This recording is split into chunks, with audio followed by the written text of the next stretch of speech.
want to give a shout out to all the organizations who are making tonight possible. NDN Collective, Black Liberation Movement, Hop Caucus. There's so many wonderful groups here that have helped us co-create this event. So tonight we're going to be talking about climate justice, racial justice, and the vital importance of art and culture in not just touching hearts and minds, but really in accelerating solutions and calling out the fossil fuel industry. We're going to be having two panels, and then we are going to enjoy a new theater piece by Fehinti Balogun. And the story, the piece tells the story of how Fehinti, as a Black British man, how his life and his path were forever changed once he understood what was happening to our planet. So before we kick off the first panel, let's go ahead and get a teaser video of what we'll be enjoying tonight, Can I Live?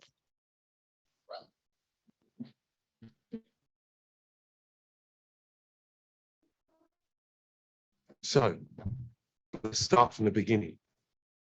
What is climate change? Why don't we talk about it? Why don't we talk about it live? Why don't we talk about it? Why don't we talk about it live? Why don't we talk about it? Why don't we talk about it live? Why don't we talk about it? Why don't we talk about it? I don't want to think about the house now.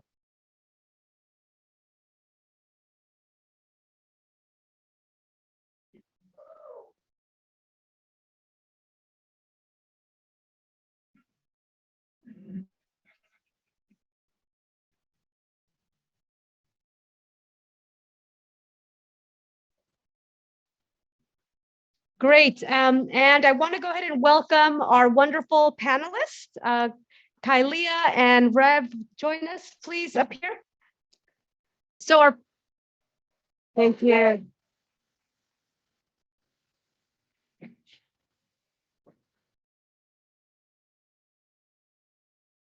And we may be joined also by our friend Emilio. You know, we are on a different time here, so if he shows up, he will join us on stage as well.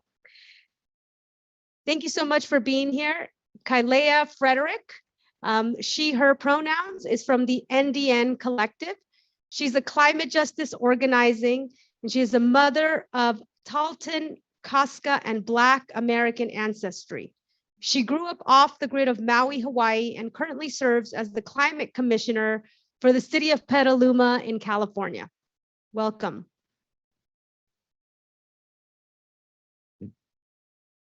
Reverend Lennox Yearwood Jr. is the president and CEO of Hop Caucus, a minister, a community activist, a U.S. Air Force veteran, and one of the most influential people in hip hop political life. Welcome. Thank you. Yes.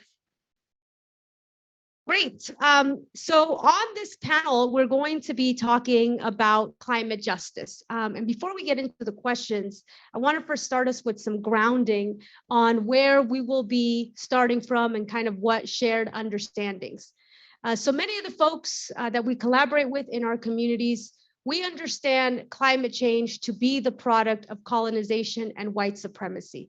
That climate change is the consequence of an extractive system that is over 500 years old, that began with the exploitation of land, the exploitation and stealing of people, and the exploitation of all of life.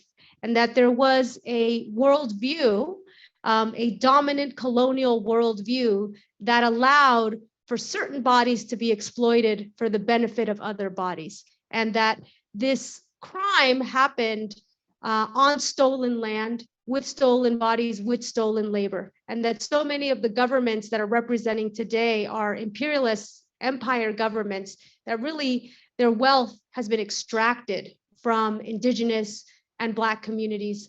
And so I share that just because as we talk about climate justice is not just the visibility of Black, Brown, Indigenous folks, but it's also the acknowledgement of systems, of a system of harm that is very old and entrenched, and that now movements are starting to surface. So first, let's hear from our panelists also, get a sense of what is the work you're doing in your organization, and why is it important that when we talk about climate justice, what do you think it's really essential for people to understand? Let's start with you, Rev. Oh, yeah, I'm from Louisiana. I always go ladies first. You know what I mean? I'm from the South, but I can go. No, I gotta stick. Let me make sure stick to my culture on that one. I just want to say thank you for inviting me and having me in the space. And it is such an honor to share this conversation with you, Rev. I'm a big fan of your podcast. Yeah. So I want to start with the second part of the question and just flip for a moment this idea of what if our communities had always been in power? What if we had not been stripped of? What if we were in liberation the entirety of this time? And if that actually had been the case, we would not find ourselves here in this moment, which is really on the brink of social and ecological collapse, simply because our cultures and our communities, the training that we receive from our elders doesn't allow for this kind of acting up, as my aunties like to say, like no act up. A lot of our communities are grounded in values like reciprocity and responsibility, which simply just does not allow us to sidestep in the way that a lot of our quote unquote global leaders have when considering what is at stake for all of us, really all of us. And so, I just want to start from that point. A lot of our climate justice campaign situates itself in this question of what if the best times are ahead of us? Because we do a lot of casting ourselves back, looking back at what we've lost, which has been a lot. But we also need to have a forward-looking vision. And so I think it's important that we're able to open up that imaginative space and think about ultimately the values that we each hold. Touching for a moment on NDN Collective. So I sit on the climate justice campaign with NDN. And one of the things that I've loved about working on this organization is that it really is in service to building our movement ecosystems. And so just, very simply, like, what is our organization doing for climate justice? We are building Indigenous power and also solidarity in power with our Black relatives, with our migrant relatives, those of us who have faced oppression and genocide and land dispossession. We're here for this moment in time that says we're ready to govern, we're ready to step forward. So our campaign is really aimed at addressing extraction and violence in our territories, but we also do policy and advocacy and nation-to-nation consultation with the federal government and directing them in how to engage with our communities. Thank you.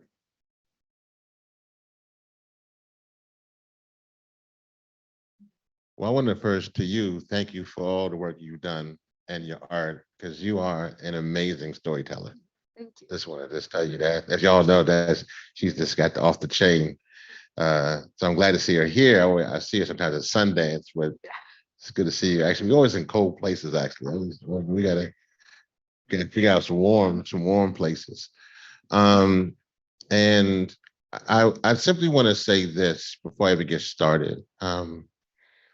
I hope all of you out there are breathing and taking time to breathe. This is not a healthy space that we are in. It is hostile. And your energy may be feeling something that if you are in tune to that, you can maybe figure it out. And if you're not in tune to that, you may be wondering what's going on. And that is when you're in a place like this that is holding on to white supremacy to the end. And this place is not looking to solve a crisis.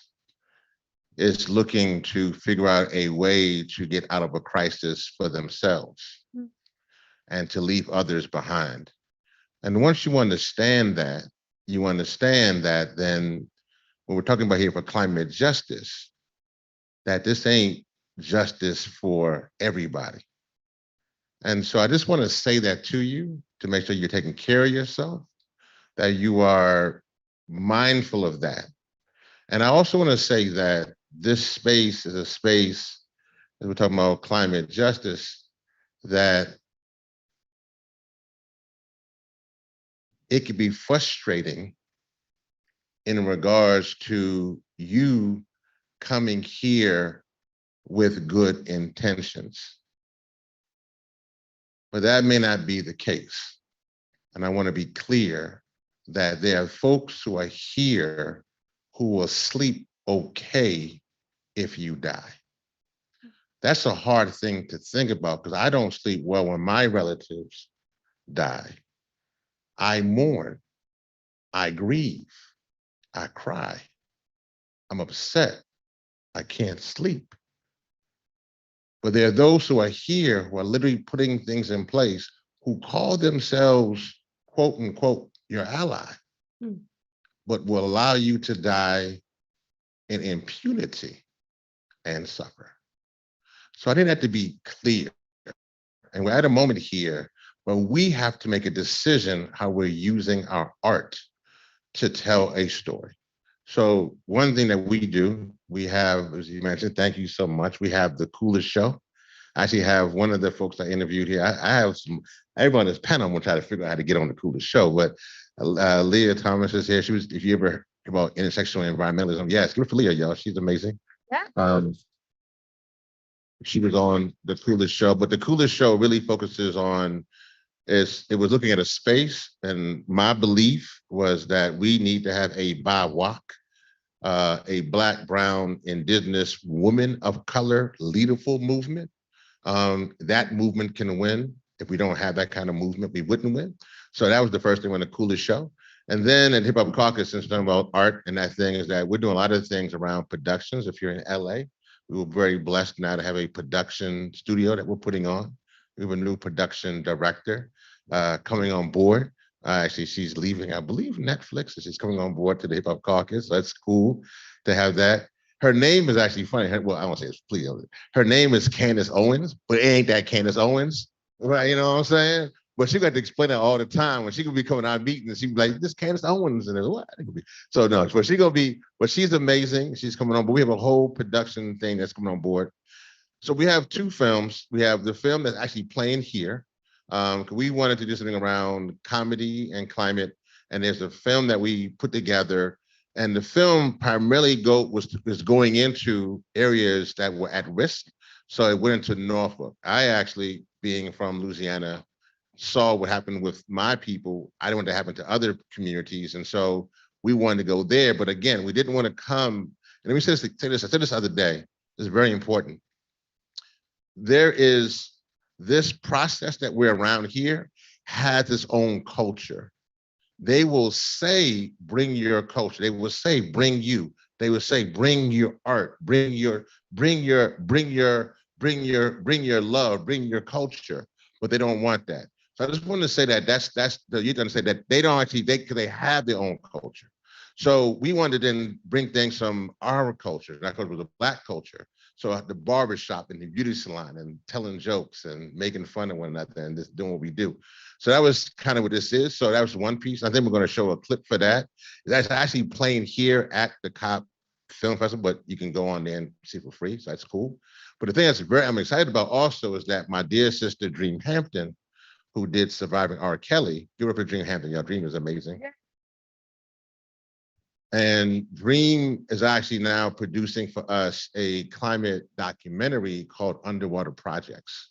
And it's looking at all of the public housing and how they are literally at threat of being underwater.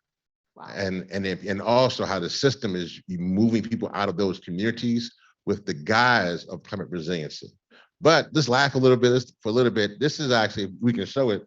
Yeah, and before we do that, I'm going to introduce Emilio. Emilio, te voy a presentar y también voy a pedir que te traigan la cosa para la traducción. Can somebody please grab Emilio the thing so he can understand what we're saying? If somebody could get him the translation, that would be great. Before I introduce him.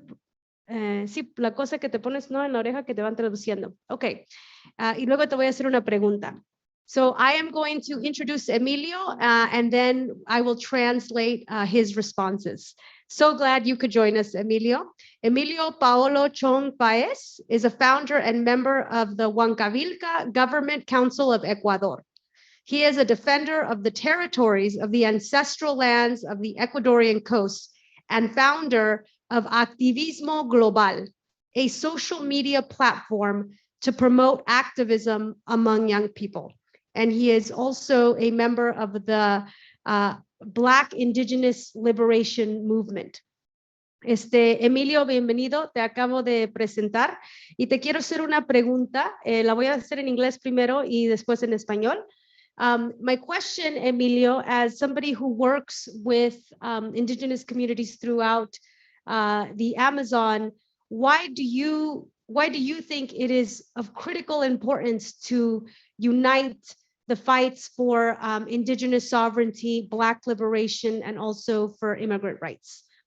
Emilio, la pregunta es, tú como persona que organizas con las comunidades indígenas en Ecuador, desde tu punto de vista y el de Bill, ¿por qué es importante unir los movimientos para los territorios indígenas, la liberación negra y también los migrantes? Y por favor, el micrófono que es el que está en tu asiento, si lo puedes usar. Hola. Es muy difícil estar aquí sentado, más cuando llegas tarde. Es mucha emoción para nosotros estar en mi segunda COP, sentado el día de hoy aquí, y poder tener la oportunidad de hablar con ustedes. Entonces, ¿la traducción se hace despacito o cómo lo vas a hacer? Así yo digo. Yeah. Thank you. Apologies for being late. I'm feeling very emotional at the moment. This is my second COP that I've attended. Bueno, primero un saludo a la Guardia Indígena Latinoamericana que está peleando en este momento en las calles de todo nuestro continente. Y para ellos pido un puño arriba. So first off, a big shout out to all the indigenous communities in Latin America who are in the streets right now. And I ask for you to please show a fist up in solidarity for them. Gracias. Tenemos muchos muertos, 10 muertos, 20 personas sin ojos. Estamos con un proceso de 250 personas criminalizadas en mi país. Tenemos Chile, tenemos Colombia, tenemos varios países levantados en este momento. There's a lot of countries rising up, Chile, Colombia, Ecuador, and there has been 10 dead, 20 injured, especially in their eyes, and over 250 impacted because they are in the streets fighting right now. En este momento también mi país está levantado y está un presidente ha venido acá de nuestro país a decir que nuestro país está bien y que realmente está promoviéndose como un gobierno verde cuando en este momento ya hay detenidos, 35 detenidos en nuestro país. And we find here at COP our Ecuadorian president who is saying that they have a green agenda, but in reality there are over 35 incarcerated. El presidente del movimiento indígena iba a venir con nosotros y tiene orden, obviamente, restricciones para salir. Their indigenous leader was going to attend with them, but he's been restricted from traveling. Estamos con suerte hoy aquí. Yeah, so we're lucky to be here. Para saludarlos a ustedes y en nombre de todos ellos, traigo una Venus Valdivia, que es de nuestra tierra, de 6.800 años de antigüedad. Obviamente esta no es tan antigua, pero lo representa y se lo entrego a mi compañera. I'm gonna gift to my sister an ancient, ¿cómo se dice? Valdivia, Venus. Venus Valdivia, which I think is probably something from their community that's very ancient, that represents their community. Y para mi hermano, And for my brother, entrego aquí ahorita.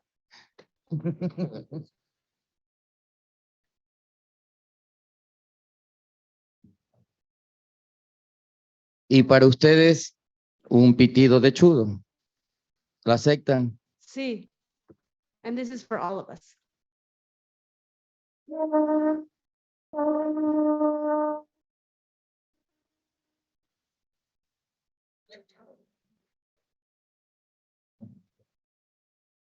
Y así se nos quita un poco el sueño. Y vamos al porqué de todo esto y por qué estamos uniendo al pueblo negro e indígena. Now that I'm energized, and I hope you all are too, now I can get to explaining why it's so critical for Indigenous and Black liberation movements to be united. Yo soy de la costa, con mi concha Spondylus, hemos vivido que era la moneda, mi comuna no fue invadida por incas y españoles. I am from the coast, and my community was not invaded by Incas nor Spaniards.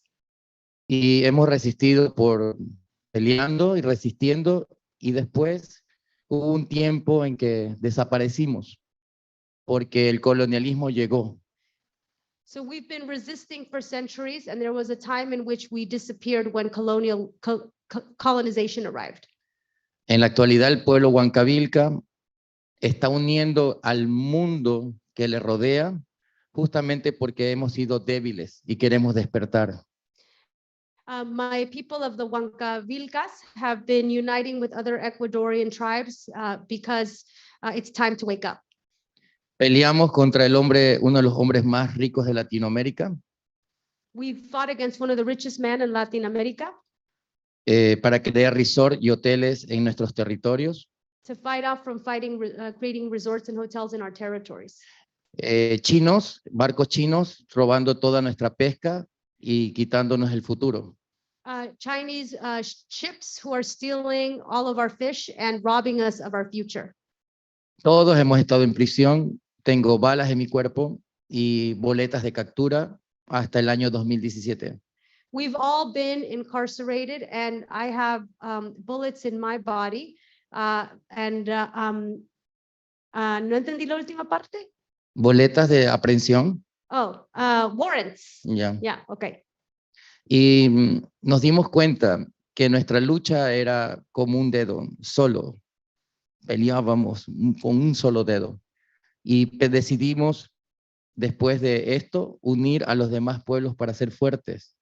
Y comenzamos la reconstrucción de la unidad. So we realized that we were like one finger who was always pointing and directing, and we realized that we needed other fingers, other communities, so that we could unite as a fist and strike the power. Y comenzamos a darnos cuenta que habían otros pueblos similares a nosotros, con diferentes realidades, pero estábamos separados.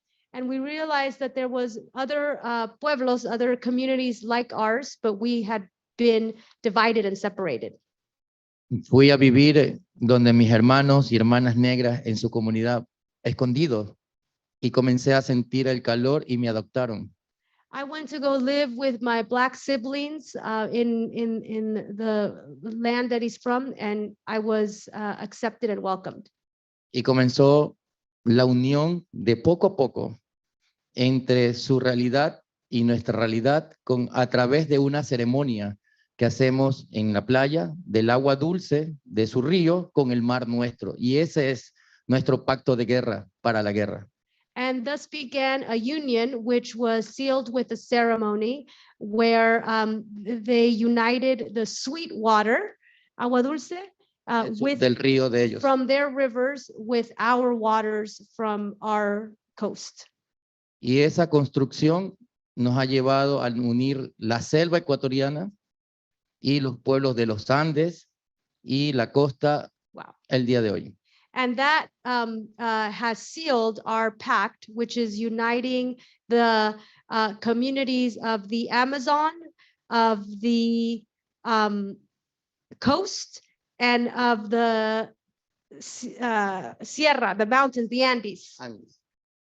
Pero aún nos dimos cuenta que estábamos solos y decidimos unir a otros pueblos de otros países a través de este proyecto que se llama Build. Ok, perfecto. Y de ahí paramos porque para seguir con las otras preguntas. Great. And so then that is when they united to build this project, which is the Black and Indigenous Liberation Movement. Gracias, Emilio. Yes. Yeah. Great. And so as No, hold on. First, no, wait a minute. First of all, my brother, thank you so much for this. I will treasure this. This is a blessing. mi hermano, gracias por esto. Lo voy a apreciar mucho. And my sister, that was one of the dopest things I've ever seen in my life. I have never seen anybody moderate and translate and do all that at the same time. That was amazing. That's why I said we got to have Black and brown and Indigenous women of color leading the class. That's why if you're watching this, be clear. Black, brown, and Indigenous women of color must lead the climate movement. If they lead the movement, we will win. Thank you. Gracias. Yes. Ashe. Yeah. Yes. And so, Yeah. with that, man, I guess it's time for some jokes. You want some jokes? Well, actually, I want to just name, because we only have about a little over 15 minutes for this panel, and I want to show you a clip. But one thing I think it's important. Well, first is yes, and also, you know, I as a displaced person, my father was Afro-Peruvian, and my family is actually from Peru, so my people are very near his people, and just that we. You know, it's just, we are all, how we unify despite being displaced peoples is really beautiful. So I just want to name that. I do want to say, though, that there's a common theme here, which is culture keeping and the importance of culture in our movements, because I think many of us were probably taught to believe that when you are an activist and you're engaged in policy change, that often that's about just the space of politics, right? The space of laws.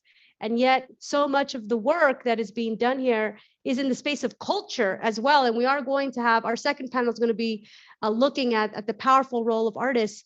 But culture is a part of what all of you are doing. And so we should go ahead and play this clip, the teaser of Ain't Your Mama's Heat Wave. You want to tell us a little something about it? Yeah, no, Ain't Your Mama's Heat Wave is again, the comedy. It's funny. That's all I said. It's funny, and I think you're going to enjoy it. And I think we got more to come like this. But if you're from our community, you will understand the joke. So let's let it run. Yeah.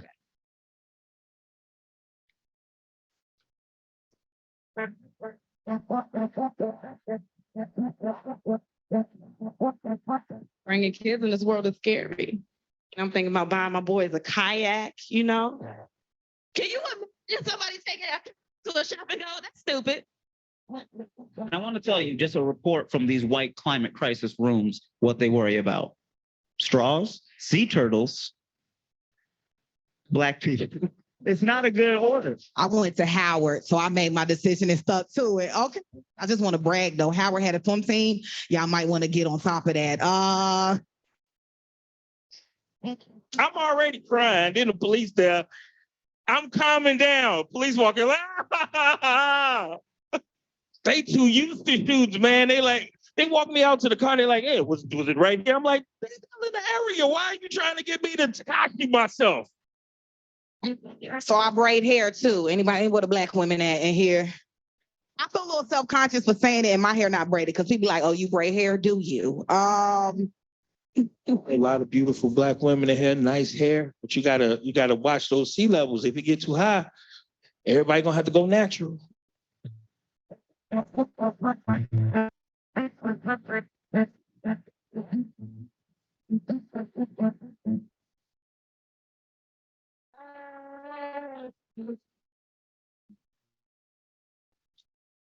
So yeah, you can just watch it. It's right there. It's in the you go to the climate crisis. But more importantly, I think the key there is to what is being said, that we have to use our cultural expression to shape our political experience. And I think if we can do that, then we can win. Yeah. And Kailea, NDN has also is working with creatives, and when we talk about things like land back and reparations, what role does culture have in that? And tell us a little bit about what NDN is doing with creatives. Well, I wanted to say, Medu, thank you for this gift. And wow, also that clip, I was laughing. Yeah. So, NDN, we have 4 different campaigns. So there's our climate justice campaign. We have an education equity campaign. We're actually building a school in South Dakota, a racial equity campaign where we make sure to take care of our houseless relatives. And then of course, our land back campaign. We actually have one of our land back organizers in the audience with us tonight, Demetrius Johnson, front row. And, one of the things that we like to say at NDN Collective is that we need to move Indigenous lands back into Indigenous hands. This is a core part of how we actually adequately address the climate crisis. I'm going to get to the cultural portion of your question, but just for a moment, I want to ground us in the realities of what Rev just shared and what Emilio just shared of what is really at stake here, which is life, truly life for our communities and our broader relatives. I, as shared, live in Northern California, and this is the 5th year in a row that my home has been dealing with being on the edges of fires and drought and flooding. This is the 2nd year in a row that I've actually moved me and my son to another state because the air is not breathable. It's been his whole life, actually. It's been the entirety of his life has been the fires. And I'm thinking about how being a guest on Coast Miwok land and other California natives, they actually know how to work with fire. They know how to employ good fire, and how they have been in land management the entirety of their time in living in what is now so-called California, and how critical, this moment in time, as a climate commissioner, and am consistently saying we need Indigenous leadership. We need to be consulting with the tribes and inviting them back to actually be bringing fire here, because this is the only way that we're going to make it forward. So, just to say that's a little bit about why we have a land back campaign.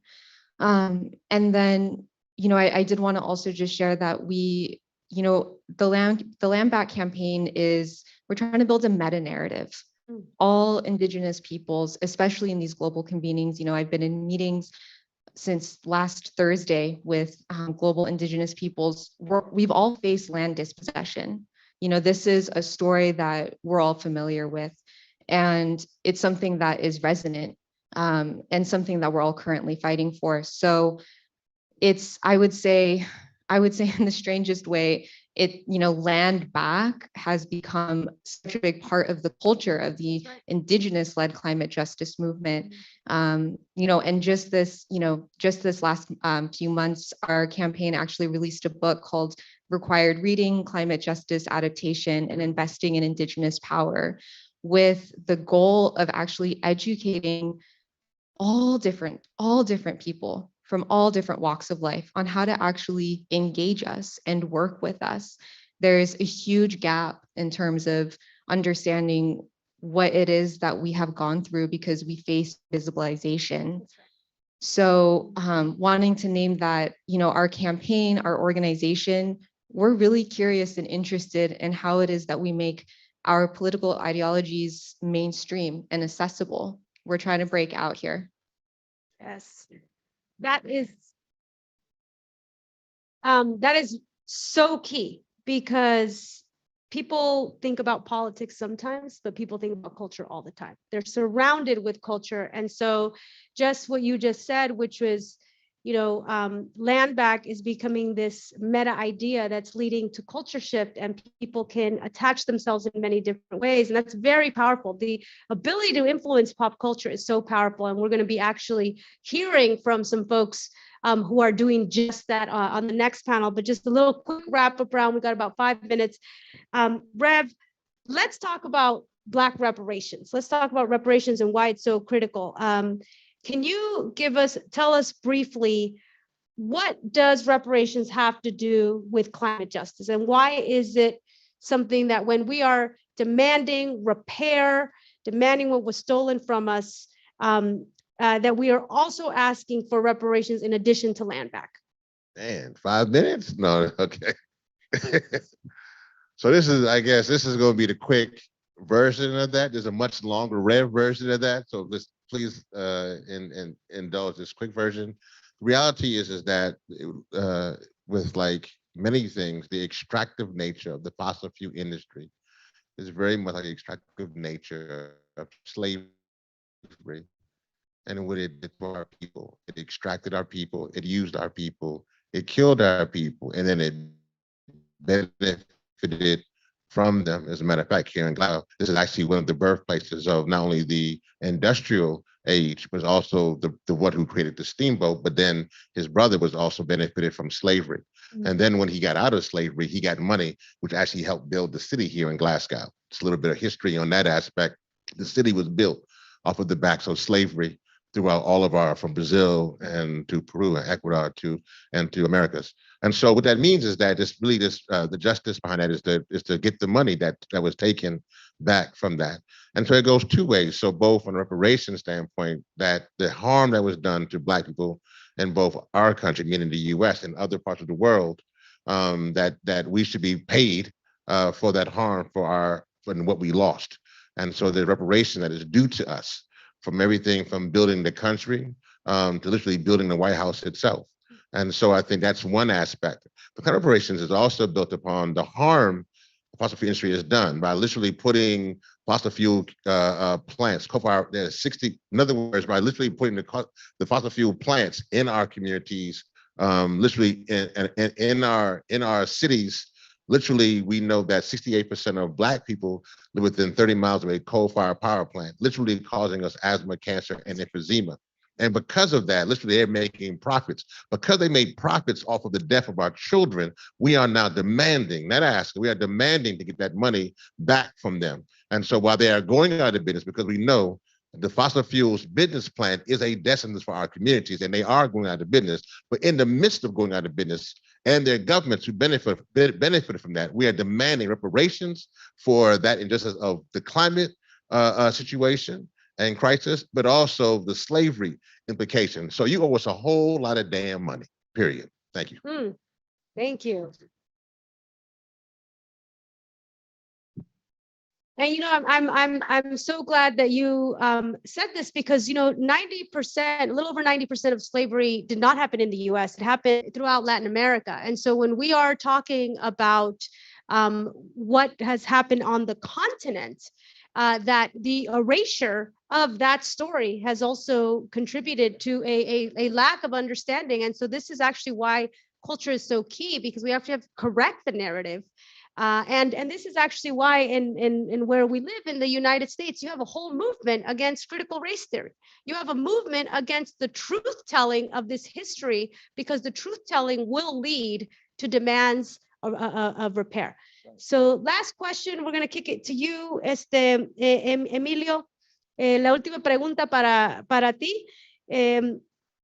¿Qué podemos esperar del Black Indigenous Liberation Movement? ¿Qué van a estar haciendo aquí en el campo? ¿Qué quieres que sepa la audiencia?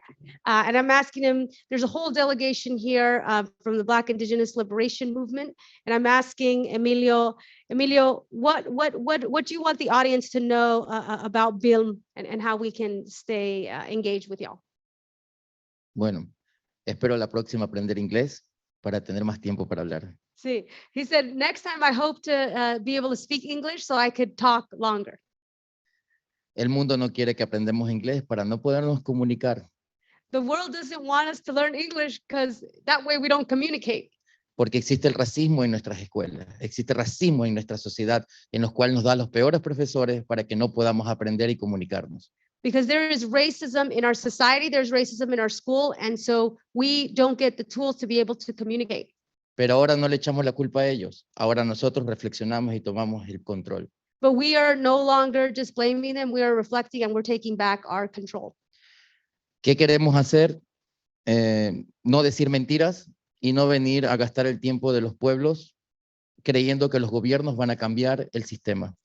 What do we want to do? We don't want to lie, and we do not want to waste the time of our communities believing that the state is going to do something. Eso mismo nos dijeron cuando vinieron los españoles y mataron a más de 90 millones de indígenas.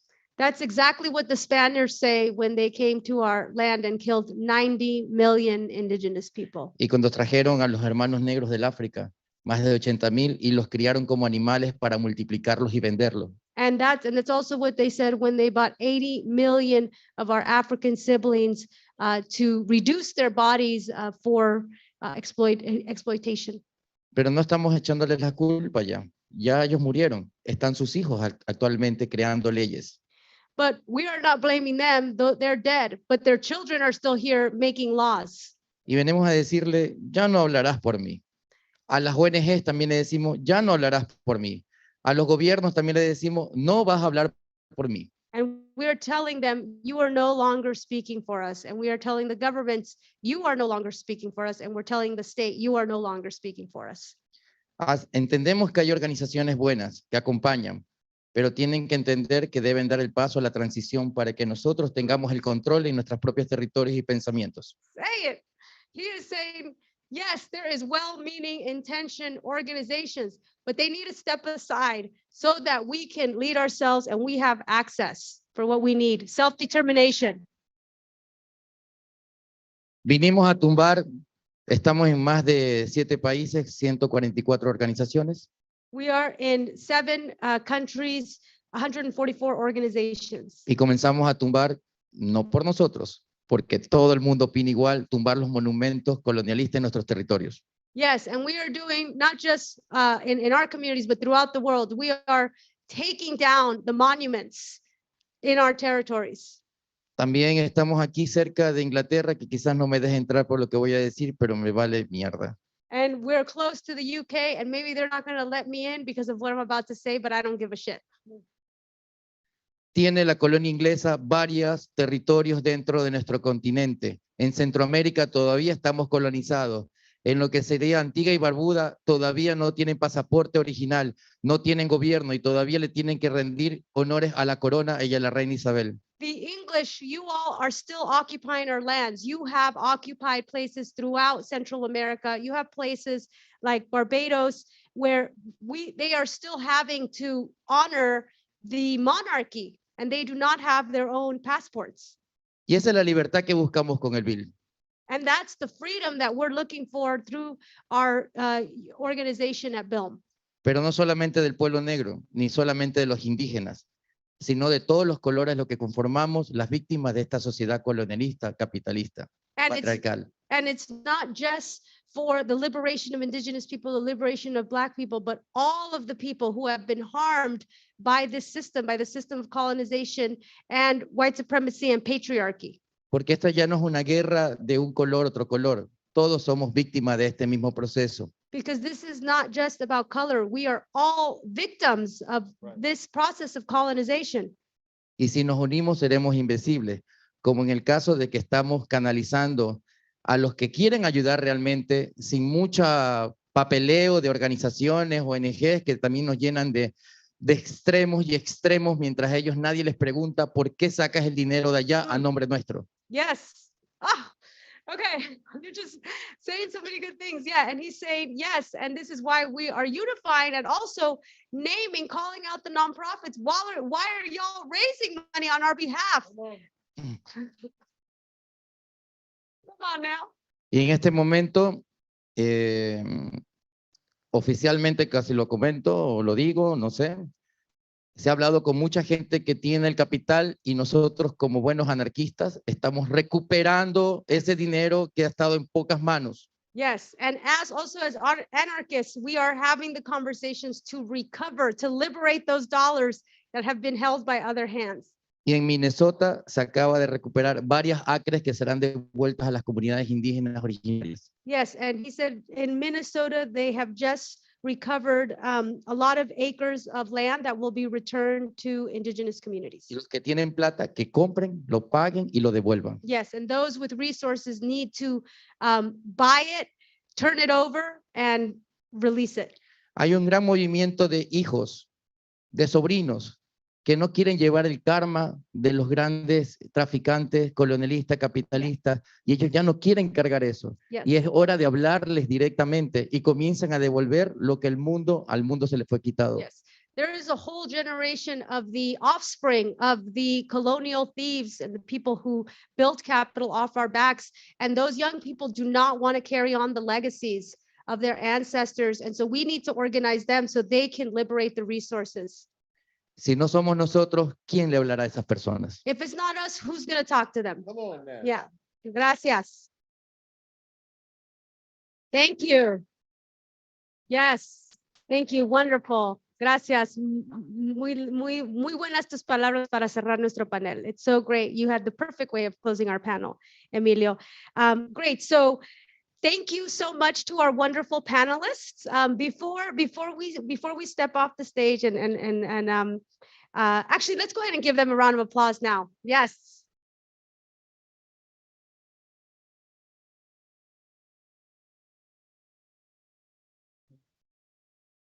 Yes. Yes, but don't step off the stage yet. Just have a seat because we're going to show a quick film and then we're going to transition. Thank you so much to all of you. And I'm really excited to prepare us for the next panel. But before we do that, I want to show you a short film commissioned by my organization, the Center for Cultural Power. The film Reclaiming the Earth is a short film by director Alba Roland Mejia, in collaboration with Ania Wingate, who was a survivor, a young dancer, very impacted from Hurricane Harvey, as well as Vic Barrett and Layel Camargo. This was made by an all-Black production team. And this short film exemplifies the Black diaspora's journey to reclaiming personal and cultural autonomy to the earth in a system that was designed to take it away.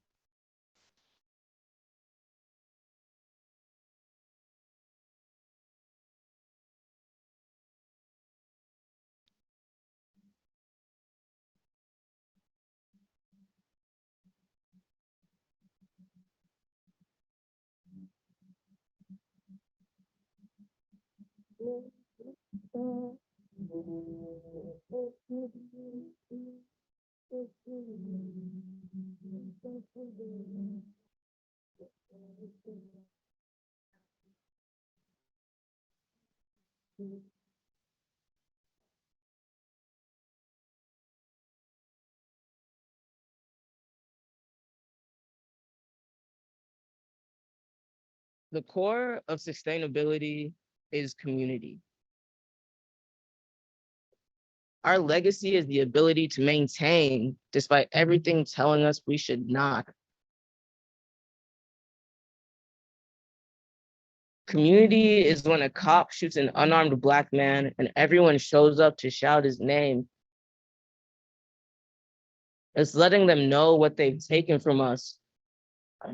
It's reminding them that we'll do our damnedest to make sure they don't take anyone else.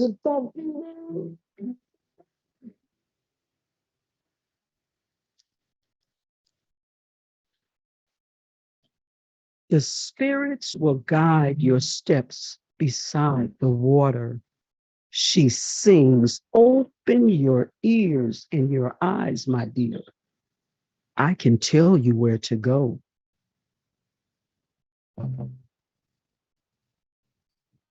I see a world for us. Surrender your soul adhere to your ancestors. We're trading the greens I grew in my yard with the potatoes you grew in yours. Summon the power of your past. Play in the dirt, bring some herbs or veggies home for mom. All the loudness that tends shouts into your ears to distract you from the power you are destined to possess. We know what we want to build. Why? My ancestors reach for me as the wind pulls me forward. We have an equal stake in ensuring we stay close to the earth and ensuring that we stay close to each other.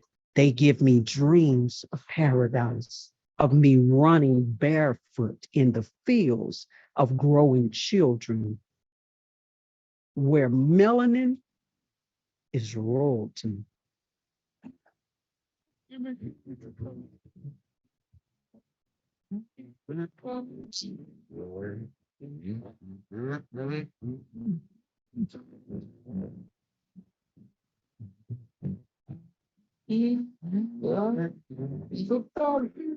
Our community takes care of us. We keep us safe. These dreams, these experiences belong to your sisters, brothers, your children that will come after you. We see each other every day. Just as I share this one with you, you'll live in it. Just like I have, and my mother, and so on.